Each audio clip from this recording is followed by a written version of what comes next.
Human right council ये एक ऐसी बॉडी है यूनाइटेड नेशंस की जो दुनिया भर में ह्यूमन राइट्स को प्रिवेल करती है, इसको मॉनिटर करती है और इसके बारे में जो भी जानकारी होती है वो कलेक्ट करती है। तो इसने अभी हाल फिलहाल में ही रशिया को ही यूनाइटेड नेशंस की ह्यूमन राइट बॉडी से निकाल दिया है। तो लेकिन सवाल ये आता है कि यहाँ पर इंडिया का क्या स्टैंड है। वैसे देखा जाए तो यहाँ पर भी इंडिया ने बैलेंस अप्रोच को अपनाया है। तो देखते हैं कि ये ह्यूमन राइट काउंसिल क्या चीज़ है, किस तरह से काम करती है और किस मामले को लेकर इसने रशिया को निकाला है। लेकिन उससे पहले हम न्यूज़ आर्टिकल्स देख लेते हैं। तो चलिए न्यूज़ आर्टिकल पर चलते हैं। तो ये है Money Control news. Russia Ukraine news highlights, Russia expelled from UN human right council, Indian abstains from vote. इसके बारे में हम आगे बात करेंगे। The Hindu, UN general assembly votes to suspend Russia from human right council, India abstains from vote. आप देख सकते हैं यहाँ पर वोटिंग का रिजल्ट भी दिखाया गया है, जिसमें इन फेवर 93, अगेंस्ट में 24 और एब्सटेंशन 58 है। हम इसके बारे में आगे बात करेंगे। तो यहाँ पर एक यूएन की ह्यूमन राइट काउंसिल है। इसका काम है पूरी दुनिया के ह्यूमन राइट्स को इंश्योर करना और ये देखना है कहीं पर ह्यूमन राइट यानी मानवाधिकारों का हनन तो नहीं हो रहा है।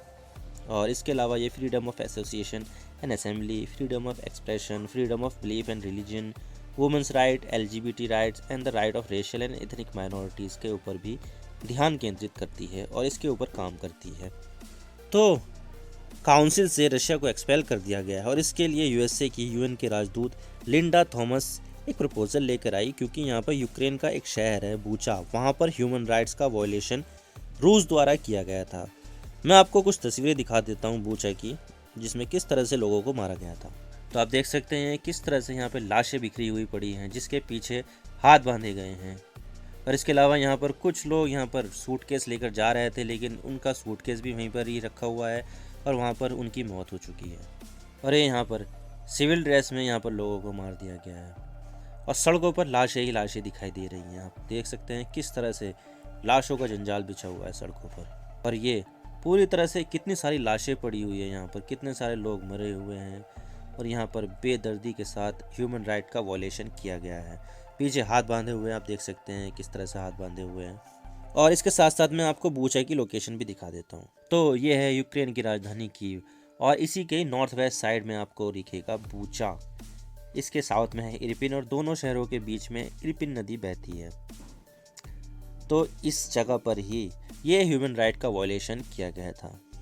तो यहाँ पर ही रूस के सैनिकों ने सिविलियंस पर बहुत ही ज़्यादा अत्याचार किए। अगर बात की जाए तो रूस ने 24 फरवरी को यूक्रेन पर हमला बोला था और बूचा को उन्होंने 27 फरवरी को ही अपने कब्जे में ले लिया था। और रूसी सैनिकों ने बूचा को 31 मार्च को छोड़कर चले गए, यानी बूचा रूस के कब्जे में 1 महीने से भी ज़्यादा समय के लिए रहा था। तो उसी दौरान ही ह्यूमन राइट वॉयलेशन के बहुत ज़्यादा मामले सामने आए। और जब रूसी सैनिकों ने बूचा को छोड़ा तो अब पता चला कि यहाँ पर तो ह्यूमन राइट का बहुत ज़्यादा वॉयलेशन किया गया है। और यूक्रेन के राष्ट्रपति ज़ेलेंस्की ने इस एक्ट को जेनोसाइड यानी नरसंहार बताया और रूस को वॉर क्रिमिनल बताया। लेकिन रूस ने इन सभी आरोपों को पूरी तरह से नकार दिया है और रशिया ने इस पूरे एक्ट को वेस्टर्न ब्लॉक के देशों की परफॉर्मेंस बताया, यानी कि पूरी तरह से फर्जी बताया रशिया ने इन सबको। तो रूस ने अपने ऊपर जो आरोप लग रहे थे तो यहाँ पर काउंटर आरोप लगा दिए हैं रूसी ने। तो रूस ने यहाँ पर जितने आरोप लग रहे थे रशिया के ऊपर, तो उसके अगेंस्ट में यहाँ पर यूक्रेन ने इसे वेस्टर्न देशों का ही परफॉर्मेंस बता दिया। तो अब सवाल आता है कि ह्यूमन राइट काउंसिल कैसे काम करता है और इसकी स्थापना कब हुई थी। तो इसकी स्थापना यूएन जनरल असेंबली द्वारा 15 मार्च 2006 को की गई थी और इसने UN commission on human right को रिप्लेस किया, यानी ह्यूमन राइट काउंसिल से पहले United nation commission on human rights काम करती थी, जो बाद में कुछ अमेंडमेंट करके ह्यूमन राइट काउंसिल बन गई। अब मैं आपको इसके स्ट्रक्चर बता देता हूँ। अगर इसके मेंबरों की बात की जाए तो इसके मेंबरों की संख्या 47 होती थी। जो इससे पहले होती थी ना United nation commission on human rights, उसमें 53 काम करते थे, जिसमें 6 घटाकर 47 कर दिए गए हैं, जो अब नई संस्था बनी है। लेकिन इसके मेंबर्स यूएन की जो आम सभा होती है यानी जनरल असेंबली, उसके द्वारा चुने जाते हैं। एक मेंबर की मेंबरशिप 3 साल के लिए होती है, लेकिन लगातार 2 बार मेंबर बनने के बाद वो तीसरी बार मेंबर नहीं बन सकते हैं। तो जो मेंबर बनाए जाते हैं वो रीजनल बेसिस पर बनाए जाते हैं। और रीजन कौन कौन से हैं? अफ्रीका के लिए 13, एशिया के लिए 13, 6 फॉर ईस्टर्न यूरोप, 8 है लैटिन अमेरिका और कैरेबियन और 7 है वेस्टर्न यूरोप और अदर्स ग्रुप। तो अभी हम इसके मेंबर्स देख लेते हैं कि फ़िलहाल इसके मेंबर्स कौन कौन हैं। तो जैसे कि आप देख सकते हैं अभी के लिए अफ्रीकन स्टेट से कौन कौन हैं, 3 साल के लिए बनाए जाते हैं। 2022 से लेकर 2024 तक के लिए एक टर्म है, एक टर्म है 2021 से लेकर 2023 तक, और एक टर्म है 2020 से लेकर 2022 तक। तो जो सबसे लास्ट में है ना 2020 से लेकर 2022 तक, इनका जो टेन्योर है वो इसी साल ख़त्म होगा और इसके स्थान पर इन्हीं रीजन के दूसरे देश शामिल होंगे। तो अभी के लिए जो भारत की जो स्थिति है वो 2022 से लेकर 2024 तक की है, यानी कि भारत इसी साल ही ह्यूमन राइट काउंसिल का मेंबर बना है जो 2024 तक बनेगा।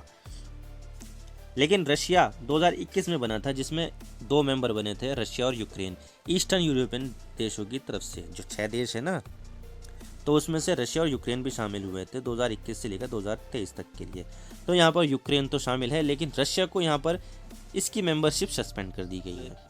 तो रशिया जो सस्पेंड हुआ है ना, वो दूसरा ऐसा देश है जो ह्यूमन राइट काउंसिल के इतिहास में सस्पेंड हुआ है। इससे पहले लीबिया हुआ था, क्योंकि वहाँ पर ह्यूमन राइट्स के वायलेशन हुए थे। तो तब के लीबिया के लीडर मुअम्मर गद्दाफी ने प्रोटेस्टर्स के अगेंस्ट वायलेंट तरीके से क्रैकडाउन किया था। लेकिन अब हम देख लेते हैं कि रूस को ह्यूमन राइट काउंसिल से हटाने के लिए किन किन देशों ने वोटिंग की है। तो सबसे पहले तो यूनाइटेड नेशंस ने यहाँ पर ट्वीट करके ये बताया है कि 93 इस रेजोल्यूशन के फेवर में है, जो एब्सटेंट हैं वो 58 है और जो अगेंस्ट है वो 24 है। और ये है वो सभी देश जिन्होंने यहाँ पर वोटिंग की है, जिन्होंने वहाँ पर वोटिंग नहीं की है। लेकिन अजीब बात यह है कि भारत ने इस रेजोल्यूशन की वोटिंग से ही बाहर रहा। जितने भी हमारे पड़ोसी देश है, चाहे वो नेपाल हो, भूटान हो, बांग्लादेश हो या श्रीलंका हो, इवन पाकिस्तान, इन सभी देशों ने इस वोट को एब्सटेन कर दिया है। लेकिन चाइना ने इस रेजोल्यूशन के अगेंस्ट वोट किया है। तो यहाँ पर भारत के साथ साथ भारत के पड़ोसी देशों ने भी एक बैलेंस अप्रोच अपनाई है। और भारत ने भले ही रूस के अगेंस्ट वोट नहीं किया, लेकिन भारत ने बूचा में हुई किलिंग को कंडेम ज़रूर किया है।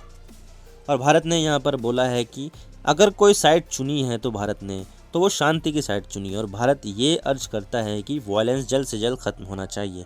और यही नहीं, यूएन में भारत के जो राजदूत है TS त्रिमूर्ति जी, उन्होंने कहा कि बूचा में हुई सिविलियंस की हत्या को भारत कंडम करता है। लेकिन इस स्टेटमेंट में भारत ने फिर रूस को ब्लेम नहीं किया है। तो यहाँ पर देखा जाए तो भारत ने बहुत ही बैलेंस्ड अप्रोच अपनाई है। रूस और अमेरिका के बीच के जो रिलेशंस है भारत के, उसको बैलेंस करने की कोशिश की गई है। तो आप इस बारे में क्या सोचते हैं, हमें कमेंट सेक्शन में ज़रूर बताइएगा। वीडियो पसंद आए तो वीडियो को लाइक कीजिए, शेयर कीजिए। चैनल पर नए हो तो चैनल को जरूर सब्सक्राइब कीजिए, बेल आइकन दबा दीजिए। मैं मिलता हूँ नेक्स्ट वीडियो में। Thank you for watching. I really appreciate your precious time. God bless you all. Now signing off.